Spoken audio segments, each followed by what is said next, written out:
tenemos que meterle en el horno microondas.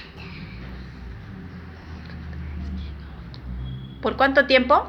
Por 3 minutos. Lo volteamos. Y otros 3 minutos. Para que no tengas que hacer 1 minuto, 1 minuto, 1 minuto. Te recomiendo que hagas estas que son planas y que las